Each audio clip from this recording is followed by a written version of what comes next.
Good evening, YouTube. This video is about this rotor and brake caliper bracket assembly. When we were moving the car around, we could hear some noise in the front end. I don't know if you can hear that. So I took the other side apart, and what I found was that the bearings had never been packed, and they were all rusted up, and the race was frozen to the spindle. Let's get this rotor off. I'm taking the castle nut off. There's a keyed washer that's behind that, and the inner race, and the bearing, and the rotor. This bearing, however, won't come off, and it's frozen to the spindle, so we're going to have to apply some force on it. Now this spindle was purchased through Speedway, and they have an adapter ring that's right here. It's not part of the spindle, so when we try to get this bearing off, we want to try to be careful of this adapter so that we don't have to buy another one. Using a mild force hammer and a long punch, what I'm going to try to do is knock this bearing cage off so that I can get to the race underneath.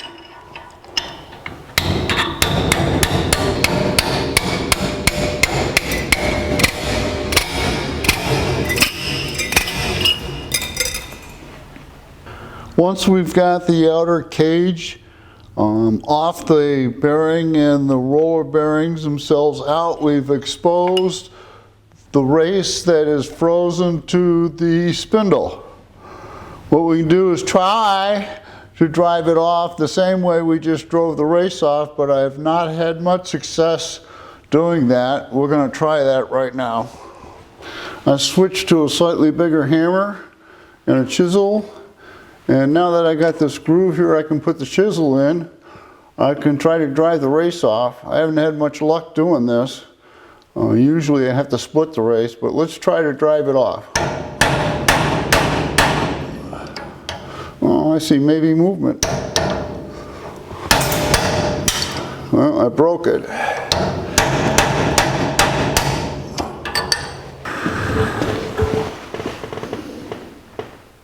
Little penetrating fluid.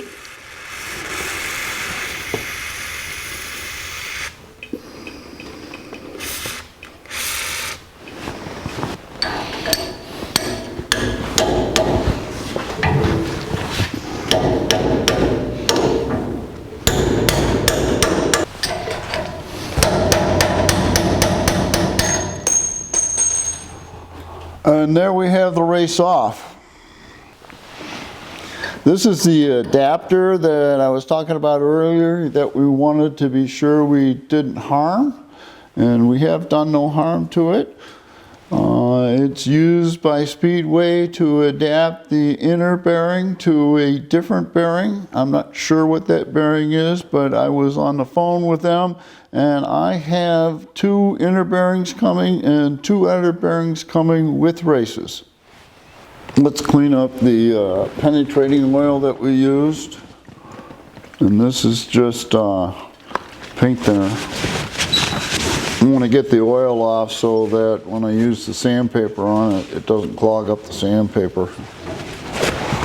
Okay, I think that's good enough. This is just 3M utility cloth. It's 320 grit. And we will start to sand. After a few minutes of work, we now have a spindle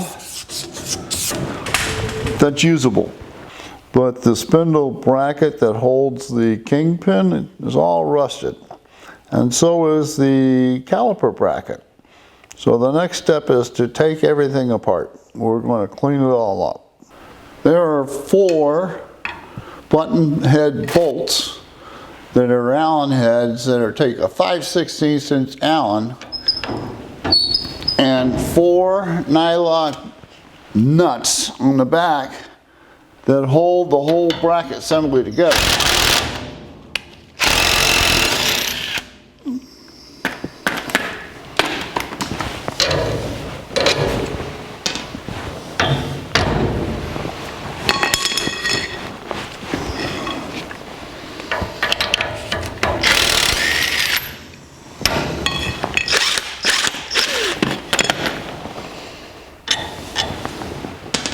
The 2 bottom bolts hold the steering knuckle.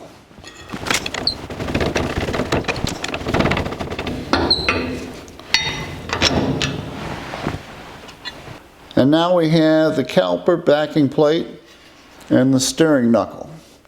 Now, according to the instructions, the left and right steering knuckle are supposed to be marked, but I don't see anything, so I'm going to just have to be careful and keep them correct. The next step would be to remove the spindle. And to do that, on this axle right there, I think you can see the hole. There's supposed to be a bolt that locks the kingpin in place. It's missing. I'm going to have to talk to Speedway about that. I don't know if it's just a special bolt or just a bolt nut, lock nut, but it's missing. So we can go to the next step because we don't have to take this pin out. And we just pound the kingpin out from the bottom. We'll squirt it up with a little penetrating oil. There's a part that's missing. Underneath this should be a little cup, and inside the cup should be a felt ring to keep the grease from coming out. I do have those parts, but they were never installed. Let's put a little penetrating oil and lock nut hole here. All right. And let's see if we can drive that pin out.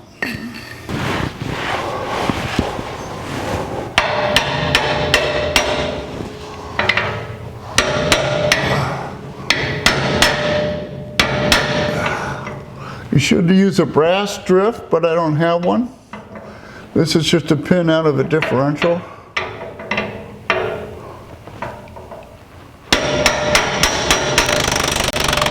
Up comes that kingpin. It doesn't look too bad. And then there's a bearing right here. And note that the dust cover goes up and the split is on the bottom. Here we have the fruits of our labor. The left and right side are separated, and I'll keep them that way. But what we need to do is clean them up. And what I'll do is I will sandblast and I will powder coat. Here we have the pieces out of the sandblaster booth. I use a real fine sand. It's almost like glass bead, but a little more aggressive. And now we're ready for powder coat. And here we have the parts out of the oven. This is the same color I had on my dragster. And if you look real close, I don't know if you can see it in the camera, but if you look real close, you'll see the sparkle in it. So these pieces are ready to go back on. So let's go do that. Back at the car, we have all the parts ready to put it back on the axle and the tools necessary to do it. Before we get started on putting the stuff on the car, I want to mention that the tolerances on the inside bosses of the spindle are extremely critical. Now, I powder coated them and I had to sand it back off. I don't know if you can see it. But if you do anything to your spindle, you be aware that these two surfaces are extremely important and you may want to tape them off. Same thing with the caliper bracket. This inner ring right here is a very tight fit on the spindle, and I had to take all the powder off of that also. I'm not going to follow the order of the steps that are laid out in the instructions. I found that I had to go backwards a couple times if I followed those instructions. So what I'm going to do is do it the way I would do it. And the first thing I need to do, and that's an important point, this is not maybe the right way to do it, but how I did it. The first thing I do is hone out the axle.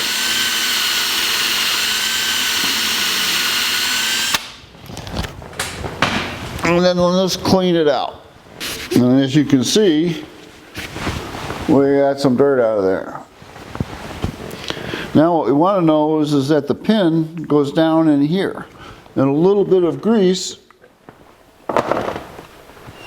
will help that. And we'll put a little on the pin, and make sure that it goes in freely. And in this case, it goes in very nice.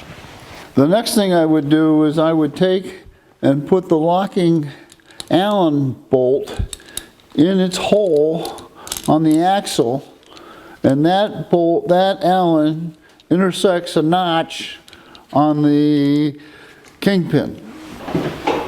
We have the kingpin, the little cap that goes underneath the top of the kingpin, the felt washer that's supposed to keep the grease from coming up through the kingpin, and the thrust bearing. And the thrust bearing has a notch on the backside, a groove, and that goes down. This whole thing is a dust shield, and that goes down. Now, we have to pack this thrust bearing with grease.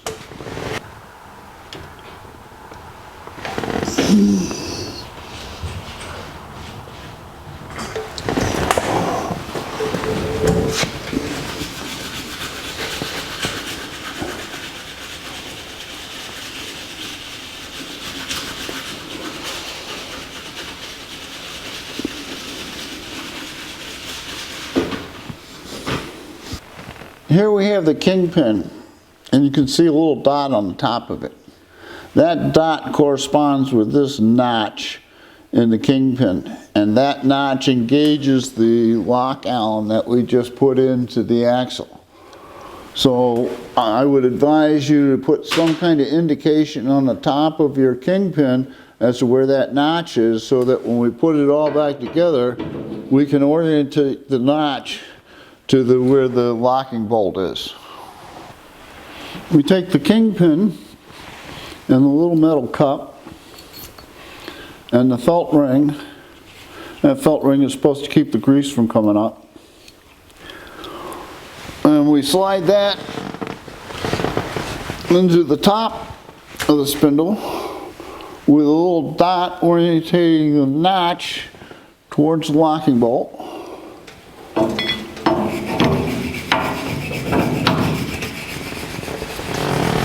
And we take the thrust bearing, and with the dust cover up, so the slot is down, so the dust cover up, and we take that and slide that in, boss on the spindle and the end of the axle, and the kingpin is installed. What you hear is play between the two inner bosses of the spindle. And what the instructions say is they want 5 to 15 thousandths gap between the top of the boss and the top of the axle. What I have here is a set of feeler gauges with 5,000 being the low one and 15,000 being the high one. I know that the 5,000 will go in, and it goes in just fine. It's sloppy. So then we take the 15, and it also goes in. So it says that this gap is too big, and what we have to do is put a shim in there. That means we need to take this all apart again. Putting the shim under the upper boss can be quite a juggling match. This is the way I attempt it. I take the kingpin and I slide it into the upper boss so that it protrudes slightly, and I take the shim and I slide it on top of the kingpin. and I take the whole assembly and I slide that over the top of the axle and engage the axle. Now I slide the kingpin down so that this notch is orientated towards the locking bolt, and we know that because we put an indicator on top of the kingpin. So we can slide this down about halfway. And then we take the thrust bearing, and it has a groove on the bottom. You want that down. This is a dust cover, so it keeps dust out of the bearing. So you want this groove down. So you take that and you slide that in between the lower boss and the axle and slide the kingpin down in place. Now, to make sure that we've done what we expected to do, we have to go back with the feeler gauges. And we have 15 and we have 5. And we know the 15 won't go in anymore because we put that shim in and it does not. And the 5 still slides in, so we have the proper gap. Sliding the kingpin down the rest of the way, keeping our indicator lined up with our locking Allen, we'll take an Allen wrench and we'll tighten that down. Now there was no spec, so I'm just going to do it tight. We'll take a little anti-seize and put them on the bolts.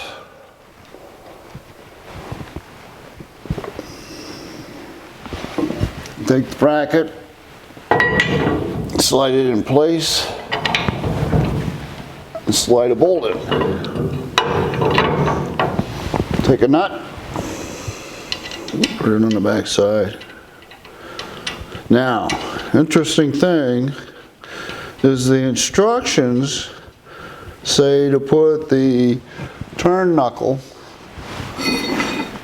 the steering knuckle, on the top, but it doesn't fit there because the upper boss is too long. So I'm going to put it on the bottom the way I found it. I'm going to put another bolt in here with a nut.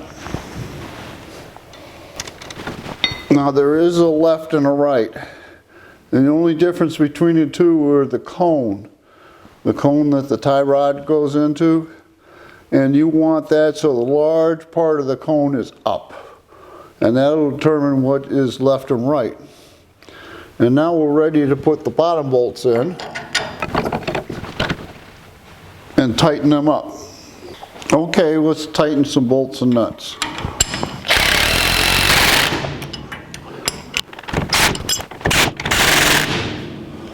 The instructions that I downloaded from Speedway says that these bolts should be torqued to 38 to 57 foot-pounds.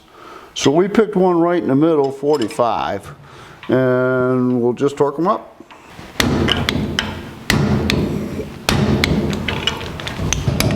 And there we go. So why are we back at the workbench? Well, in step 3 of the installation instructions from Speedway, they have a note. And the note says, the stock inner bearing race will not work with this kit. You must replace with the race supplied. So before we can take care of that frozen bearing, we've got to change out this race. And that's not hard, all we got to do is tap it out. This is a rotor, this is the outer bearing race, this is the inner bearing race, and what we have to do is tap that bearing race out. There's a little groove on top of the race that we can get a long punch on top of, and we just tap that out. Just tap gently so you don't get it cockeyed.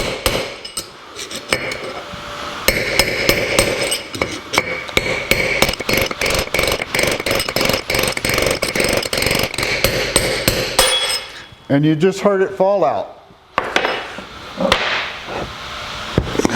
So what we're going to do is go cut a slot in this so we can use it as a drift. So here we go.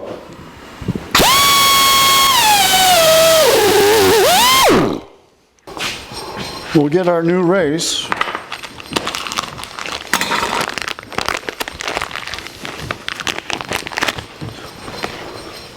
And tap it in.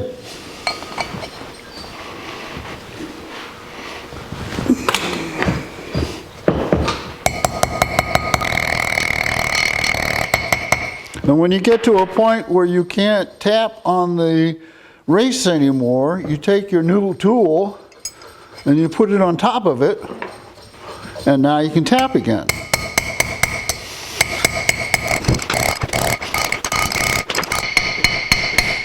You can tell by the sound of the hammer that the race has reached the bottom of the rotor, and now we can take the old race back out because we have the slit. I'm a real fan of this grease packer. It packs the bearing beautifully each time.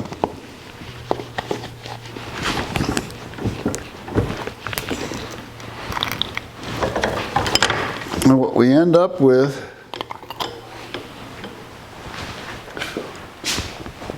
is a bearing that's fully packed. So we take a little grease and we smear it around on the race.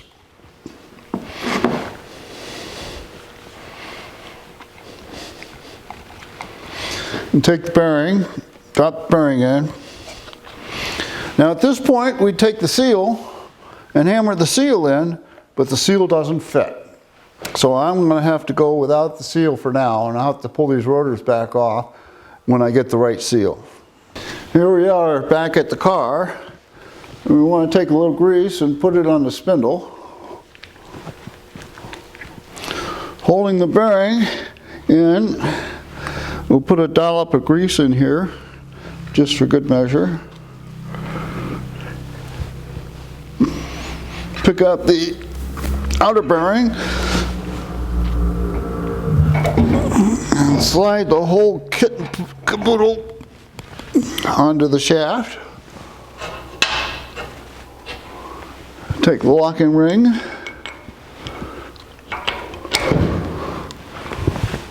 on the castle nut,